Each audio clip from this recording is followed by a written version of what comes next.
They've been playing by their own rules for too long, and it's detrimental to global economic fairness and stability.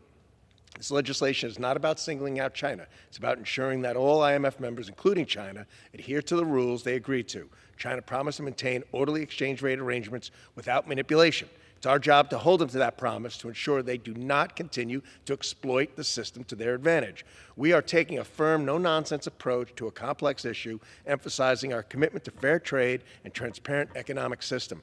I strongly urge my colleagues to support the China Exchange Rate Transparency Act, H.R. 692, which did pass overwhelmingly last Congress by a vote of 379 to 1. This legislation is a stand for accountability in international finance, fair trade practices, and the stability of the global economy. It is very important. And now, with the Secretary of Treasury, Scott Bessent, this will be an added tool for somebody strong and tough like he to utilize to create this economic trade stability and fairness, particularly with China. With that, Mr. Chairman, I thank you and I yield back. Mr. Speaker, I reserve. Gentleman reserves. The chair recognizes the gentleman from California. Thank you very much, Mr. Speaker. Mr. Speaker, I have no further speakers, and I'm prepared to close if the gentleman from Arkansas has no further speakers. I'd tell Mr. Speaker, I say to the gentleman that I have one more speaker. The gentleman reserves. I reserve.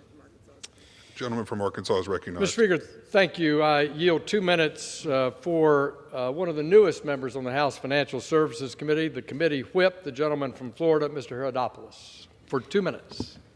The gentleman is recognized for 2 minutes. Thank you, Mr. Chairman. As a new member of Congress, I'm honored to be on the floor today to support this good bill. For decades, it's been suspected that China manipulates its exchange rate to keep the dollar value of their currency artificially low. Why do they do this? To simply manipulate the market, to encourage exports and discourage imports, tipping the scales in their favor. That is not free trade, nor is it fair trade. Even the World Trade Organization and the International Monetary Fund both prohibit the use of currency manipulation to gain trade advantages. However, like so many other issues, the Chinese Communist Party's lack of transparency on this issue has been a roadblock to taking action to end this unfair practice.